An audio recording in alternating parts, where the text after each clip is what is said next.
दर्शक महानुभावहरु नमस्कार। स्मार्ट खबरको न्यूज बुलेटिनमा यहाँहरुलाई हार्दिक स्वागत छ। म आर्यन न्युपानी। सदाको चाहिँ आज पनि हामी उपस्थित भइसकेका छौं। आज दिनभरका मुख्य खबरहरु लिएर हामीलाई अन्तिमसम्म हेर्नु होला अनि हाम्रो मेहनतका लागि यो भिडियोमा एउटा लाइक अवश्य गर्नुहोला। दर्शक महानुभावहरु पलपलको न्यूज अपडेटका लागि हाम्रो च्यानललाई सब्स्क्राइब गरी नजिकै आउने बेल आइकनलाई क्लिक गर्नुहोला। कहाँबाट हेर्दै हुनुहुन्छ अनि के कस्तो लाग्दैछ आफ्ना कुराहरु तलको कमेन्ट बक्समा कमेन्ट गर्नुहोला। आउनुस् दर्शक महानुभावहरु आजका दिनभरका मुख्य खबर सुरु गरौं। रवि लामिछानेको पार्टी फेरि सरकारमा आउन लागेको प्रसंगबाट। रवि लामिछाने नेतृत्वको राष्ट्रिय स्वतन्त्र पार्टी रासपा पुनः सरकारमा सहभागी हुन लागेको छ। वर्तमान सरकारले तय गरेका साझा कार्यक्रम कार्यान्वयनका लागि भन्दै राष्ट्रिय स्वतन्त्र पार्टी फेरि सरकारमा सहभागी हुन लागेको हो। निर्वाचन आयोगले उपनिर्वाचनको मिति घोषणा गरेसँगै फागुन भित्रमा राष्ट्रिय स्वतन्त्र पार्टी सरकारमा सहभागी हुन लागेको स्रोतको दाबी रहेको छ। राष्ट्रपतिको निर्वाचन अघि नै राष्ट्रिय स्वतन्त्र पार्टी सरकारमा सहभागी हुनेछ। राष्ट्रिय स्वतन्त्र पार्टीले यसबारेमा जानकारी दिएको हो। स्रोतका अनुसार सो पार्टीका सभापति रवि लामिछाने पनि राष्ट्रपति निर्वाचन लगायत विषय तय गर्नुपर्ने न्यूनतम साझा कार्यक्रमको स्पिरिट र डेलिभरी जस्ता विषयलाई समेट्नु पर्ने लगायतका विषयहरू रहेकाले सरकारमा सहभागी हुने र उपनिर्वाचनपछि आफै पनि सरकारमा जाने भएकाले राष्ट्रपति निर्वाचन अघि नै सरकारमा सहभागी हुने संकेत गरिसकेको राष्ट्रिय स्वतन्त्र पार्टी स्रोतको दाबी रहेको छ। सो पार्टीका महामन्त्री डाक्टर मुकुल ढकालले भने आफूहरू उपनिर्वाचनको तयारीमा लागेका कारण यस विषयमा सोच्न नभएको र केन्द्रीय समितिको बैठकबाट निर्णय हुने बताउनु भएको छ। अहिले काठमाडौँबाट बाहिर छौं, उपनिर्वाचनको तयारीमा छौं, सरकारमा जाने विषयमा केन्द्रीय समितिको बैठकबाट निर्णय हुन्छ भन्दै डाक्टर ढकालले भने। उनका अनुसार राष्ट्रिय स्वतन्त्र पार्टीले सरकारमा जाने भन्दा पनि उपनिर्वाचनमै प्राथमिकता दिएको छ। रवि लामिछानेलाई नेपाली नागरिकता प्रकरणमा सर्वोच्च अदालतले दोषी देखाएपछि उनले उप प्रधानमन्त्री सहित गृहमन्त्री पदबाट राजीनामा दिएका थिए। दर्शक महानुभावहरु अहिले चितवन 2 मा उपनिर्वाचन हुने भएको छ भने त्यो उपनिर्वाचनमा रवि लामिछाने पनि उठ्नेछन् र उनले जित्ने पक्का भएको समेत राष्ट्रिय स्वतन्त्र पार्टीका नेताहरूले बताउन थालेका छन्। यानि कि फेरि राष्ट्रिय स्वतन्त्र पार्टी सरकारमा जान लागेको छ। टर्की र सिरियामा गत सोमबार गएको शक्तिशाली भूकम्पमा परि हालसम्म 33,000 भन्दा बढीको मृत्यु भएको छ। सन् 1939 पछिकै शक्तिशाली मानिएको भूकम्पका कारण यो समाचार तयार पार्दासम्ममा 33,500 यानि कि 33,500 भन्दा बढीले ज्यान गुमाएका हुन्। अझै कयौं बेपत्ता रहेको अन्तर्राष्ट्रिय सञ्चार माध्यमले जनाएका छन्। टर्कीको 81 प्रान्त मध्ये 10 प्रान्तमा भूकम्पबाट अत्याधिक क्षति पुगेको छ भने टर्कीको प्रकोप व्यवस्थापन प्राधिकरणका अनुसार विनाशकारी भूकम्पमा परि ज्यान गुमाउनेको संख्या टर्कीमा 29,605 र सिरियामा 3,574 पुगेको छ र 1 लाख भन्दा बढी मानिस घाइते भएर विभिन्न अस्पतालमा उपचार गराइरहेका छन्। थप 500 व्यक्तिको मृत्यु भएको शवहरूलाई भर्खरै निकालिएको समेत बताइएको छ। दर्जनौं घाइतेको उद्धार कार्य जारी छ भने एक सातासम्म पनि मानिसहरू भग्नावशेषमा पुरिएपछि मृतकको संख्या अझै बढ्न सक्ने समाचार संस्था एपीले जनाएको छ। सिरियाको सीमा नजिकै गएको भूकम्पबाट 14 लाख बालबालिका सहित करिब 2 करोड 30 लाख मानिस प्रभावित हुन सक्ने सम्भावना विश्व स्वास्थ्य संगठनले औंलाएको छ। यति बेला टर्कीकै सुन्दर शहर अन्टाक्या भग्नावशेषको थुप्रो बनेको छ भने यहाँका बासिन्दाहरू आफ्ना सपनाका घरहरू खरानीमा परिणत भएकोमा अत्यन्त दुखित रहेका छन्। भूकम्प पीडित घरबारविहीन भएका मानिसहरू खुला आकाशमुनि बसेर आगोको सहारामा घरबाट बाहिर निस्केको भग्नावशेषका फोहोर हेरिरहेका छन्। घरबाट अतिरिक्त विलासी कारहरू एवं सवारी साधनहरू पनि भूकम्पबाट बस्न सकेनन् र भग्नावशेषमा परिणत भएका छन्। दर्शक महानुभावहरु टर्की र सिरिया भूकम्पमा करिब 33,500 देखि 34,000 सम्मको मृत्यु भएको बताइएको छ। प्रधानमन्त्री पुष्पकमल दाहाल प्रचण्डले जनयुद्ध माओवादीको मात्रै नभई नेपाल राष्ट्रकै सम्पत्ति भएको बताएका छन्। जनयुद्धले देशलाई संघीय लोकतान्त्रिक गणतन्त्र र समावेशी समानुपातिक लोकतन्त्रसम्म ल्याउन निर्णायक भूमिका खेलेको बताउँदै उनले त्यही ऐतिहासिक दिनलाई वैधानिक तवरबाट स्थापित गर्न सरकारले फागुन 1 गते विधा सार्वजनिक दिएको प्रष्टीकरण दिएका छन्।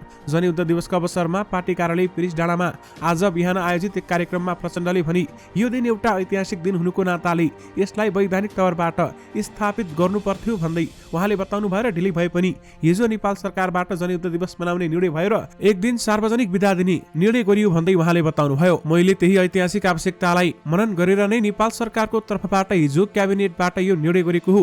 अब यो माओवादीको मात्रै भएन, यो अब नेपाल राष्ट्रकै सम्पत्ति भयो, आम नेपाली जनताकै सम्पत्ति बन्न पुग्यो भन्दै उहाँले बताउनु भयो। यानि कि जनयुद्ध माओवादीको मात्रै भएन, राष्ट्रकै सम्पत्ति भयो, सार्वजनिक बिदा दिएकोमा जनता र हामी पनि खुसी छौं भन्दै प्रचण्डले बताउनु भयो। आगामी 10 फागुनमा चितवन 2 मा हुन गइरहेको प्रतिनिधि सभाको उपनिर्वाचनका लागि निर्वाचन आयोगले आजैबाट काम सुरु गरेको छ। हाल रिक्त हुन पुगेको चितवन 2 को उपनिर्वाचनका लागि निर्वाचन आयोगले मतदाता नामावली अद्यावधिक गरेर आजैदेखि नै काम सुरु गरेको हो। आयोगले सार्वजनिक गरेका तालिका अनुसार 1 फागुनदेखि 16 चैतसम्म मतदाता नामावलीमा अद्यावधिक गर्ने कार्य हुनेछ भने 20 चैतमा उम्मेद्वारको मनोनयन दर्ता गरिनेछ। त्यसको भोलिपल्ट अर्थात् 21 चैतमा उम्मेद्वारको मनोनयनमाथि विरोधमा उजुरी लिने तथा सो मनोनयन पत्र र उजुरी उप छानबिन गरी सोही दिन निर्णय दिने आयोगले जनाएको छ। निर्वाचन आयोगका अनुसार 22 चैतमा उम्मेद्वारको अन्तिम नामावली सार्वजनिक गरिनेछ। उम्मेद्वारको नामावली सार्वजनिक गरेको भोलिपल्ट अर्थात् 23 चैतमा मात्र उम्मेद्वारलाई चुनाव चिन्ह प्रदान गर्ने आयोगका सहसचिव तथा प्रवक्ता शालिग्राम शर्मा पौडेलले जानकारी दिनुभयो। गत साता सर्वोच्च अदालतको संवैधानिक इजलासले सो क्षेत्रबाट प्रतिनिधित्व गर्ने राष्ट्रिय स्वतन्त्र पार्टीका सभापति रविलामी छानेले नेपाली नागरिकता नलिई प्रतिनिधि सभाको निर्वाचनमा भाग लिएको ठहर गर्दै उनको सांसद पद खारेज गरिदिएपछि चितवनमा प्रतिनिधि सभाको पद रिक्त हुन पुगेको थियो। सो रिक्त स्थानमा निर्वाचन आयोगले हिजो 10 वैशाखमा सो क्षेत्रको उपनिर्वाचन गर्ने निर्णय गरेको थियो। यानि कि चितवन 2 मा उपनिर्वाचनको काम आजबाटै सुरु गरिएको छ। नेपाल सरकारले टर्कीका भूकम्प पीडितका लागि औषधि, चिकित्सा उपकरण, न्यानो कपडा र अन्य आधारभूत सामग्री राहत स्वरूप पठाएको छ। भूकम्प पीडितका लागि 22 टन भन्दा बढी राहत सामग्री पहिलो डुमानी आज त्यसतर्फ पठाइएको हो। यही 6 फेब्रुअरीमा टर्की र सिरियाको सीमावर्ती क्षेत्रमा गएको विनाशकारी भूकम्पपछि राहत तथा पुनर्स्थापना कार्यक्रममा ऐक्यबद्धता जनाउँदै राहत सामग्री पठाउने सरकारले निर्णय गरेको थियो। यसअघि 8 फेब्रुअरीमा परराष्ट्र मन्त्री डाक्टर विमला राई पौड्यालले टर्कीका समकक्षी मेभलुत कोभुसोग्लुसँग टेलिफोन वार्तामा भूकम्पबाट भएको क्षतिमा टर्कीका जनता र सरकारप्रति गहिरो संवेदना प्रकट गर्दै ऐक्यबद्धताका लागि सहयोग गर्न नेपाल सरकार तयार रहेको बताएकी थिइन्। परराष्ट्र मन्त्रालयले राहत सामग्री सहयोगका लागि सम्बन्धित सरकारी निकाय, निजी क्षेत्र र मानवीय संस्था तथा ढुवानीका लागि टर्किस एयरलाइन्सलाई धन्यवाद समेत दिएको छ। यानि कि टर्की भूकम्प पीडितलाई नेपाल सरकारले राहत सामग्री पठाएको छ। एक टेलिभिजन कार्यक्रममा रविलामी छानेलाई व्यक्तिगत रूपमा चिन्दिन भनेपछि गायिका एलिना चौहान ट्रोलरको शिकार बनेकी छन्। कार्यक्रम प्रस्तोता प्रकाश सुवेदीले रविको फोटो देखाएर उहाँलाई कुन रूपमा चिन्नुहुन्छ भनेर गरेको प्रश्नमा एलिनाले भनेकी छन्, रविलामी छाने भनेर चिन्छु, त्यसबाहेक व्यक्तिगत रूपमा चिन्दिन, उहाँसँग मेरो भेट पनि भएको छैन। एलिनाले बोलेको यही संवाद काटेर उनलाई सामाजिक सञ्जालमा प्रयोगकर्ताले गाली गरिरहेका छन्। कतिपयले उनको फोटोमा श्रद्धाञ्जली समेत लेखेका छन्। रविलाई नचिनेको भन्दै गाली खाइरहेकी चौहानले फेसबुकमा लामो स्ट्याटस लेख्दै स्पष्टीकरण दिएकी छन्। उनले लेखेकी छन्, आदरणीय दर्शक महानुभावहरू नमस्कार। आज म जहाँ जुन अवस्थामा छु हजुरहरूको माया र आशीर्वादको कारण छु। पछिल्लो समय मैले रजतपट कार्यक्रममा दिएको अन्तर्वार्ताको एक अंशलाई लिएर निकै विवाद भइरहेको कुराले मेरो ध्यानाकर्षण भएको छ। उक्त कार्यक्रमको कुन रूपमा चिन्नुहुन्छ भन्ने सेगमेन्टमा रविलामी छाने दाईको फोटो देखाएर कार्यक्रम सञ्चालकले उहाँलाई कुन रूपमा चिन्नुहुन्छ भनेर गरेको प्रश्नमा मैले उहाँलाई व्यक्तिगत रूपमा चाहिँ चिन्छु भन्नुपर्ने थियो, तर अहिलेसम्ममा देखभेट नभएको हुनाले व्यक्तिगत रूपमा चिन्दिन भनेकी थिए। एलिनाले आफ्नो फेसबुक स्ट्याटसमा रविलाई समाजसेवी, युवा नेता तथा कुशल पत्रकारका रूपमा चित्रण गरेकी छन्। गाली गर्नेहरूलाई उनले भावनामा बगेर भन्दा पनि पुरै कार्यक्रम हेरेर धारणा बनाउन आग्रह गरेकी छन्। उनले लेखेकी छन्, एकपटक आँखा चिम्म गरेर सोच्नुहोस् त, मैले त्यसरी गाली खानु पर्ने गरी के गरेकी छु र? म हजुरकै छोरी, चेली, दिदी, बहिनी हो, त्यसैले त्यति तल झारेर गाली नगरिदिनु होला। मैले जानी जानी कुनै गल्ती गरेकी छैन, कसैप्रति गलत धारणा पनि राखेकी छैन, तर पनि मेरो कुराले कसैको भावनामा आँच पुगेको भए माफी चाहन्छु भन्दै एलिना चौहानले फेसबुक मार्फत आफ्ना कुराहरू राखेकी छन्। प्रधानमन्त्री पुष्पकमल दाहाल प्रचण्डको कार्यक्रम स्थल नजिकैबाटै प्रहरीले 13 जनालाई पक्राउ गरेको छ। महेन्द्रनगर बस पार्क नजिकै जनयुद्ध दिवस मनाइरहेका नेकपा बहुमत र नेकपा क्रान्तिकारी माओवादीका 13 जना नेता कार्यकर्तालाई आज दिउँसो प्रहरीले नियन्त्रणमा लिएको हो। नेकपा बहुमतका केन्द्रीय सल्लाहकार सदस्य डम्बर बहादुर विष्ट सहित 13 जनालाई प्रहरीले पक्राउ गरेको हो भने यस्तै बहुमत कञ्चनपुर जिल्ला इन्चार्ज अर्जुन दयाल, डम्बर विष्ट, बहादुर महरा, विद्यार्थी उपाध्यक्ष वीरेन्द्र शाह, संयोजक नक्साल दिपेन्द्र ऐरी, सुरेन्द्र धानुक, वीरेन्द्रनाथ र रमेशनाथलाई प्रहरीले समातेको हो। पक्राउ पर्नेमा नेपाल क्रान्तिकारी माओवादीबाट प्रमोद सुवेदी, हरि सुवेदी र पुष्कर जोशी पनि रहेका छन्। बस पार्क नजिक जनयुद्ध दिवसको कार्यक्रम मनाइरहँदा प्रहरी आफूलाई नियन्त्रणमा लिएको नेपाल बहुमत जिल्ला सचिवालय सदस्य दिपेन्द्र ऐरीले जानकारी दिनुभएको छ। दर्शक महानुभावहरू, त्यहाँका तस्बिर तपाईहरूले स्क्रिनमा देखिरहनु भएको छ। प्रेम आचार्यको परिवारलाई बीमा कम्पनीले रु 50,12,194 दाबी भुक्तानी गरेको छ। सन् नेपाल लाइफ इन्स्योरेन्स कम्पनीले जीवन बीमा बापतको रकम परिवारलाई हस्तान्तरण गरेको हो। नयाँ बानेश्वरमा आत्मदाहको प्रयास गरेका प्रेम प्रसाद आचार्यको उपचारका क्रममा किर्तिपुर स्थित वर्ण अस्पतालमा भोलिपल्ट बिहान मृत्यु भएको थियो। कम्पनीले दाबी भुक्तानी बापतको मृतककी श्रीमती नानुका अधिकारीको नाममा चेक मार्फत हस्तान्तरण गरेको कम्पनीका इलाम शाखाका प्रमुख टङ्क श्रेष्ठले बताउनुभयो। आचार्यको निधनपछि उनको परिवारलाई देश विदेश तथा विभिन्न व्यक्ति तथा सङ्घ संस्थाबाट सहयोग प्राप्त हुँदै आएको छ। झापाका मेडिकल व्यवसायी दुर्गा परसाईले पूर्व राजा ज्ञानेन्द्र शाह र पूर्व युवराज पारस शाहलाई मञ्चमा राखेर आफ्नो नयाँ अभियान सुरु गरेका छन्। काकलभिट्टाको मेची पुलबाट आज दिउँसो राजपरिवारका अन्य सदस्यहरूको पनि उपस्थितिमा परसाईले नागरिक बचाउ महाअभियान सुरु गरेका हुन्। उक्त अभियान पूर्व राजा ज्ञानेन्द्र शाहले आज उद्घाटन गरेका हुन्। उद्घाटन कार्यक्रमलाई पूर्व राजा ज्ञानेन्द्र शाहले भनी सम्बोधन गरेनन्। कार्यक्रम उद्घाटन गरेर पूर्व राजा शाह दमक स्थित चिया बगान फर्किएका छन्। उनी आजै दमकबाटै यो कार्यक्रम उद्घाटन गर्न काकलभिट्टा समेत पुगेका थिए। परसाईले कार्यक्रममा सहभागी हुन पूर्व राजा शाह सहित नेकपा एमालेका केन्द्रीय कमिटी सदस्य रहेका परसाईले अभियानमा सहभागी हुन प्रधानमन्त्री पुष्पकमल दाहाल प्रचण्ड, नेकपा एमालेका अध्यक्ष केपी शर्मा ओली, नेपाली कांग्रेसका सभापति श्रीबहादुर देउबा, राष्ट्रिय प्रजातन्त्र पार्टीका अध्यक्ष राजेन्द्र लिङदेन, राष्ट्रिय स्वतन्त्र पार्टीका अध्यक्ष रवि लामिछाने लगायतलाई निम्ता दिएका थिए। झापामै रहेका एमाले अध्यक्ष ओली उक्त कार्यक्रममा सहभागी भएनन्। उनी आदिवासी जनजाति सांस्कृतिक महोत्सवको उद्घाटन गरेर भद्रपुर विमानस्थल हुँदै काठमाडौँ फर्किएका छन्। अभियान मेचीदेखि महाकालीसम्म हुने जनाइएको छ। काकलभिट्टामा प्रसाईको उक्त अभियान कार्यक्रम हेर्न मानिसहरू पुगेका थिए। झापा, इलाम, पाँचथर, ताप्लेजुङ, मोरङ, सुनसरी लगायत जिल्लाबाट मानिसहरू कार्यक्रम हेर्न आएका थिए। दर्शक माने बाबु परसाईले अभियानलाई राष्ट्र, राष्ट्रियता, धर्म, संस्कृति तथा नागरिक बचाउनका लागि महाअभियान भनेका छन्। परसाईले मेचीदेखि महाकालीसम्ममा अभियान अवधिभर 2 लाख जनता कार्यक्रममा सहभागी गराइने दावी समेत गर्नु भएको छ। दर्शक महानुभावहरू त्यहाँको तस्बिर तपाईहरूले स्क्रिनमा देखिरहनु भएको छ। दर्शक महानुभावहरू ताप्लेजुङको फक्ताङलुङ गाउँपालिका 7 स्थित ओलाङचुङ गोलामा केन्द्रबिन्दु बनाएर आज बिहान भूकम्प गएको थियो। राष्ट्रिय भूकम्प मापन केन्द्रका अनुसार आज बिहान 4:30 बजे ताप्लेजुङको ललिप र ओलाङचुङ गोला आसपास केन्द्रबिन्दु भएर 4.8 म्याग्निट्युडको भूकम्प गएको हो। भूकम्पको ताप्लेजुङ र आसपासको जिल्लामा समेत महसुस गरिएको थियो। ओलाङचुङ गोलामा भने कुनै पनि क्षति नभएको फक्ताङलुङ 7 का वडा अध्यक्ष छेतेन लामाले जानकारी दिनुभयो। ओलाङचुङ गोलालाई केन्द्रबिन्दु बनाएर 2077 साल माघ 27 गते पनि 5.4 रेक्टर स्केलको भूकम्प गएको थियो। यानि कि ताप्लेजुङमा भूकम्पको धक्का महसुस भएको छ भने जनधनको क्षति भने भएको छैन। प्रधानमन्त्री पुष्पकमल दाहाल प्रचण्डले देशकै पहिलो राष्ट्रिय स्वास्थ्य विज्ञान विश्वविद्यालय गेटामा बन्ने बताएका छन्। आज धनगढी आइपुगेका प्रधानमन्त्री दाहालले गेटा मेडिकल कलेजमा नवनिर्मित संरचनाको निरीक्षणपछि सञ्चारकर्मीलाई संक्षिप्त प्रतिक्रिया दिँदै सरकारले नीतिगत निर्णय गरेर राष्ट्रिय स्वास्थ्य विज्ञान विश्वविद्यालय बनाउने प्रक्रिया अघि बढाइसकेको बताएका हुन्। गेटा मेडिकल कलेज सञ्चालनको प्रक्रिया स्वास्थ्य मन्त्रालयले अघि बढाइसकेको छ भने दरबन्दी स्वीकृत गर्ने काम बाँकी नै छ, छिट्टै पुरा हुन्छ। उनले भने मेडिकल कलेज त बनिनै भयो, अब गेटालाई शहीद दशरथ चन्द राष्ट्रिय स्वास्थ्य विज्ञान विश्वविद्यालय बनाउन हिजो मात्र क्याबिनेटले निर्णय गरेर सैद्धान्तिक रूपले अघि बढेको छ, अब व्यावहारिक रूपले पनि अघि बढ्छ भन्दै उहाँले बताउनुभयो। नेपाली कांग्रेसका महामन्त्री गगन थापाले पछिल्लो समय कार्यकारी प्रमुखको तजबिजमा सार्वजनिक विदा दिने क्रम अत्यन्तै बढेको बताएका छन्। आज सामाजिक सञ्जाल मार्फत उनले संघीय सरकारदेखि प्रदेश सरकारसम्ममा कार्यकारी प्रमुखले स्वेच्छाचारी रूपमा विदा दिएको र यसमा अराजकता देखिएको बताएका हुन्। कहिले लहरमा, कहिले भवावेगमा, कहिले सत्ता जोड घटाउमा, कहिले कसैलाई चित्त बुझाउन र कहिले आफ्नो राजनैतिक स्वार्थको लागि उनले भने जनप्रदेश र स्थानीय तहमा त पार्टीका कार्यक्रम र पारिवारिक विषयमा समेत सजिलै विदा दिने घोषणा गरेका उदाहरणहरू छन्। यो नितान्त कार्यकारीको स्वेच्छाचारी मनोविज्ञानको उपज हो। सार्वजनिक विदाका नाममा यो अराजकता अति भयो भन्दै उहाँले बताउनुभयो। विदामा कार्यकारी प्रमुखले गरेको स्वेच्छाचारिता रोक्ने काम व्यवस्थापिकाको हुनुपर्ने थापाले बताए। यो विषयमा छुट्टै कानुन बनाएर नियमन र व्यवस्थित गर्दा पनि मात्रै रोक्न सकिन्छ। न्युजिल्यान्ड, जापान लगायतका विश्वका थुप्रै देशहरूमा सार्वजनिक विदा सम्बन्धी कानुन छ, त्यसैका आधारमा विदा तय गरिन्छ। नेपालमा पनि त्यसरी नै विदा तय गर्न जरुरी छ, कानुन बनाउन जरुरी छ भन्दै गगन थापाले बताउनुभयो। बलात्कार मुद्दाका अभियुक्त क्रिकेटर सन्दीप लामिछानेलाई धरोटीमा रिहा गर्नुको आधार र कारण माग गर्दै सर्वोच्च अदालतले लेखेको पत्र 11 दिनसम्म पनि उच्च अदालत पाटन पुगेको छैन।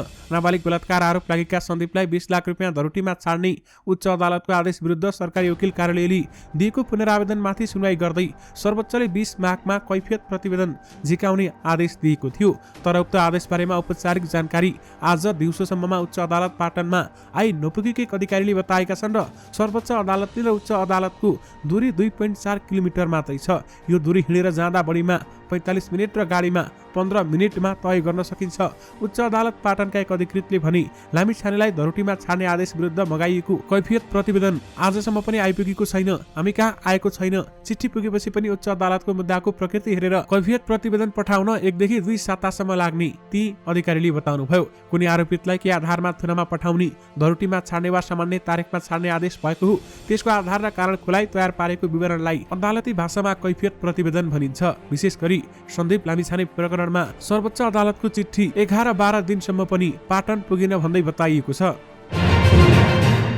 बागमती प्रदेशको राजधानी हेटौडा र संघीय राजधानी काठमाडौँ जोड्ने छोटो दूरीका दुईवटै सडक आजदेखि 2 महिनाका लागि बन्द भएको छ। हेटौडाबाट भीमफेदी कुलेखानी फाखेल हुमानी फर्पिङ हुँदै काठमाडौँ जोड्ने सडक र हेटौडाबाट भीमफेदी कुलेखानी सिस्नेरी दक्षिणकाली फर्पिङ हुँदै काठमाडौँ जोड्ने सडक निर्माण थालिएकाले आजदेखि नै 2 महिनासम्मका लागि बन्द गरिएको हो भन्दै बताइएको छ। द्रुत गतिमा निर्माण सम्पन्न गर्न सडक बन्द गरिएको बागमती प्रदेशको भौतिक पूर्वाधार विकास मन्त्रालयका प्रवक्ता नवीन सिंहले जानकारी दिनुभएको छ। वैकल्पिक को रूपमा हेटौडाबाट काठमाडौँ जानका लागि हेटौडा कुलेखानी मार्कुट चितलाङ थानकोट सडक र काठमाडौँबाट हेटौडा फर्किँदा कान्ति लोकपथ खण्डबाट यातायात सुचारू गरिएको उनले बताएका छन्। उनले सर्वसाधारणलाई यही वैकल्पिक सडक प्रयोग गर्न अनुरोध पनि गरेका छन्। यानि कि हेटौडा काठमाडौँ जोड्ने छोटो दूरीका 2 सडक 2 महिनाका लागि बन्द गरिएको छ। दर्शक महानुभावहरू, तपाईहरु त्यो बाटोबाट आउँदै हुनुहुन्छ भने त्यो बाटोबाट नआउनु होला र हामीले बताएको अर्को बाटोबाट आउन सक्नुहुनेछ। चितवनको भरतपुर 15मा निर्माण कार्य रोकिएको गौतम बुद्ध अन्तर्राष्ट्रिय क्रिकेट रङ्गशालाको समस्या समाधानका लागि सरकारी निकायहरूले एकपछि अर्को समिति गठन गरेका छन्। तर काम रोकिएको झन्डै 1.5 वर्ष हुँदा समेत कसरी समस्याको गाँठो फुकाएर थप निर्माणको काम अगाडि बढाउने भन्ने निर्क्युल गर्न सरकारी निकायहरूले सकिरहेका छैनन्। रङ्गशाला निर्माणमा रकमको अभाव भएको र तिर्नुपर्ने बक्यौता बढ्दै गएपछि 2078 साउन 22 देखि निर्माणको काम पूर्ण रूपमा ठप्प छ। रङ्गशाला निर्माणको काम रोकिँदा बनेका संरचनाहरू अलपत्र छन् भने क्रिकेट खेल्ने मुख्य मैदानमा रोपिएको दुबो स्याहारको अभावमा मर्न थालेको छ। रङ्गशालाको प्याराफिटका लागि उठाइएका रडमा खिया लागेको छ। अबको 1-1.5 महिनासम्ममा पनि थप काम अगाडि नबढी रड काम नलाग्ने हुन सक्ने इन्जिनियरहरू बताउँछन्। दर्शक महानुभावहरू, क्रिकेट रङ्गशालामा ठूलो समस्या देखिएको छ भने समितिमाथि समिति थपिए पनि फाइल भने घुमै भएको बताइएको छ र निर्माण अगुवाई गरेको धुर्मु सुन्तली फाउन्डेसनका अनुसार रङ्गशालामा बनाउँदा विभिन्न स्थानबाट सामान ल्याएको भुक्तानी दिन 18 करोड 41 लाख रुपैयाँ बाँकी रहेको छ। सो मध्येको केही रकम फाउन्डेसनले विभिन्न निकायबाट कामदारहरूलाई ज्याला दिन ऋण लिएको छ भने अधिकांश उधारो तिर्नुपर्ने रकम पनि रहेको छ। व्यावसायिक रूपमा धेरै कमाई गर्ने फिल्म कबड्डी 4 प्रदर्शन गर्दै चलचित्र विकास बोर्डले आयोजना गरेको नेपाल फिल्म महोत्सव युएको आर्थिक सहर दुबईमा सुरु भएको छ। युएको समयअनुसार आइतबार राति चर्चित बलिउड घराना राजश्री प्रोडक्सनको मल्टिप्लेक्स 10 स्टारर सिनेमासमा फिल्म स्क्रिनिङ भएको थियो। उद्घाटन समारोहमा नेपाली प्रदर्शक, निर्माता, कलाकार, सञ्चारकर्मी, गैरआवासीय नेपालीहरू सहभागी भएका थिए। नेपाली सिनेमा फेस्टको प्रचार प्रसारले जकीजकाउ पारिएको मल्टिप्लेक्समा चलचित्र विकास बोर्ड अध्यक्ष भुवन केसी, कलाकार अनमोल केसी, उपासना ठकुरी, शिवा श्रेष्ठ, निर्देशक भूषण दाहाल, रामबाबु गुरुङदेखि दुवै स्थित व्यवसायी र एनआरएनए प्रतिनिधिहरू पनि उपस्थित रहेका थिए। बोर्ड अध्यक्ष भुवन केसीले नेपाली फिल्मलाई अन्तर्राष्ट्रियकरण गर्ने ढोका दुवैबाट खुला भएको समेत बताउनु भएको छ। मध्यपूर्व दोस्रो ठूलो फिल्म बजार बन्न सक्छ भन्दै भुवन केसीले बताएका छन्। बलिउडको चर्चित फिल्म गजनी फेम्ड अभिनेता प्रदीप रावतले नेपाली फिल्म ह्रस्व दीर्घमा अभिनय गरेका छन्। भारतको हैदराबादमा भइरहेको छायाङ्कनमा उनी सहभागी भएका थिए। निर्मात्री तथा अभिनेत्री निता ढुङ्गानाले अभिनेता रावतसँगको तस्बिर सेयर गर्दै छायाङ्कन सेट जोइन गरेको जनाएकी हुन्। तस्बिरमा अभिनेता हरिहर अधिकारी पनि देखिएका छन् भने फिल्ममा रावतले निताको बुबाको भूमिकामा अभिनय गर्दैछन्। फिल्ममा उनको लामो भूमिका रहेको समेत जनाइएको छ। हामीसँग कुराकानी गर्दै निताले अर्को चरणको छायाङ्कनका लागि आफूहरू कोलकाता पुगेको समेत जानकारी दिएकी छन्। दर्शक महानुभावहरू, निता ढुङ्गाना फिल्म्सको ब्यानरमा निर्माण भइरहेको ह्रस्व दीर्घको छायाङ्कन अहिले भारतमा भइरहेको छ। चिकित्सा शिक्षा सुधारका अभियन्ता डाक्टर गोविन्द केसीले सरकारले गेटामा मेडिकल विश्वविद्यालय बनाउने भनेर फेरि अल्मल्याउन खोजेको आरोप लगाएका छन्। विश्वविद्यालयको हल्लाले मेडिकल कलेज सञ्चालनको काम अनावश्यक रूपमा ढिलो हुने केसीले विज्ञप्ति निकालेर बताएका छन्। अचुवाका भरमा त्यस्ता निर्माण गर्दै जाने र सरकारपेक्षे नीति फेर्दै जाने हो भने गेटामा मेडिकल कलेज सञ्चालनको काम अनावश्यक रूपमा ढिला हुने निश्चित छ। उनले भनेका छन्, प्रक्रियामा छलछाम गरी तथा स्रोतको जोहनी नगरी विश्वविद्यालय जस्तो ठूलो संरचना बनाउने निर्माण गर्नाले कहिले र कुन गुणस्तरको शिक्षा सम्भव छ भन्ने अर्को प्रश्न उठाउँछ भन्दै उहाँले बताउनुभयो। यानि कि गेटामा विश्वविद्यालय सरकारको अल्मलाउने दाउ मात्र हो भन्दै डाक्टर गोविन्द केसीले बताउनु भएको छ। उपप्रधान तथा अर्थमन्त्री विष्णु पौडेलले सूचना प्रविधिमा जति परिवर्तन भए पनि रेडियोको उपयोगिता कहिल्यै नसकिने बताएका छन्। 12औं विश्व रेडियो दिवसको अवसरमा युनेस्को, अमार्क, एसिया पेसिफिक र इन्डिजिनियस मिडिया नेटवर्कको सहकार्यमा सामुदायिक रेडियो प्रसारकसँग अकोराबले सोमबार ललितपुरमा गरेको कार्यक्रममा अर्थमन्त्री पौडेल सञ्चार माध्यमका नयाँ स्वरूप विकास भए पनि रेडियोको भविष्य सधैँ उज्यालो रहने बताएका छन्। उनले नेपालका सामुदायिक रेडियोहरूको समस्या समाधानका लागि कानुनी र व्यवस्थापकीय पहल गर्न सरकार तयार भएको समेत उहाँले बताउनु भएको छ। राष्ट्रिय स्वतन्त्र पार्टी रासपाको केन्द्रीय समिति बैठक बसेको छ। पार्टीको केन्द्रीय कार्यालय वसुन्धरामा आज 3:30 बजे बैठक सुरु भएको थियो भने राष्ट्रिय स्वतन्त्र पार्टीका सहमहामन्त्री कवेन्द्र बुर्लाकोटीले यसबारेमा जानकारी दिनुभएको हो। महामन्त्री मुकुल ढकाल उपत्यका बाहिर भएपछि आजको बैठकमा सहमहामन्त्री बुर्लाकोटीले बैठकमा छलफल एजेन्डा पेश गरेका छन् र उनका अनुसार राष्ट्रिय स्वतन्त्र पार्टीले समसामयिक राजनीतिक सल्लाहकार समिति गठन, केन्द्रीय समिति विस्तार, विभाग गठनका विषयमा छलफल गर्दैछ। राष्ट्रिय स्वतन्त्र पार्टी अहिले 24 सदस्यीय केन्द्रीय कमिटी छ भने राष्ट्रपालले केन्द्रीय समिति बढाउने बुर्लाकोटीले बताउनु भएको छ। कोरोना भाइरस कोभिड-19 विरुद्धको फाइजर नयाँ बाइभ्यालेट खोपको पहिलो खोप काठमाडौँ आइपुगेको छ। ओमिक्रोनको नयाँ भेरिएन्टलाई समेत काम गर्ने बाइभ्यालेट खोप 3,45,000 मात्रा आज बिहान काठमाडौँ आइपुगेको भने बाइभ्यालेट खोपको पहिलो खोप काठमाडौँ आइपुगेको स्वास्थ्य सेवा विभाग व्यवस्थापन महाशाखा अन्तर्गतको आपूर्ति शाखाका प्रमुख डाक्टर सुरेन्द्र चौरासियाले बताउनु भएको छ। प्रमुख डाक्टर चौरासियाका अनुसार चौथो महामारीपछि कोभ्याक्स सुविधा अन्तर्गत सुनिश्चित गरी केही समयका लागि रोकिएको 60 लाख मात्रा खोप मध्ये 15,883 मात्राको पहिलो खोप अहिले ल्याइएको हो भन्दै उहाँले बताउनु भएको छ। चिनिया कम्पनीले 31 करोडवटा नेपाली नोट छाप्ने ठेक्का पारेको छ। नेपाल राष्ट्र बैंकका अनुसार चिनिया company MS China bank note printing and minting कर्पोरेसनले 20 लाख रुपियाँ दरका नोट उक्त संख्यामा छाप्ने ठेक्का पाएको हो। चिनिया कम्पनीले ती नोट छाप्न 46,98,685 अमेरिकी डलर बोलपत्र हालेको थियो भने उक्त बोलपत्र नै कम मूल्य भएकाले राष्ट्र बैंकले चिनिया कम्पनीलाई नोट छाप्ने ठेक्का दिएको हो। दर्शक महानुभावहरू, यो सँगै तपाईहरुमा आज दिनभरका सबै मुख्य खबरहरू राखिसकेका छौं। फेरि पनि तपाईहरुमा नयाँ मुख्य समाचारको साथमा उपस्थित हुने नै छौं। हामीलाई केही सुझाव सल्लाह दिन चाहनुहुन्छ अथवा आफ्ना धारणाहरू राख्न चाहनुहुन्छ भने यो भिडियोको कमेन्ट बक्स मार्फत राख्नुहोला। फेरि पनि तपाईहरुमा उपस्थित हुने नै छौं। अहिलेलाई भने मलाई बिदा दिनुहोस्। नमस्कार।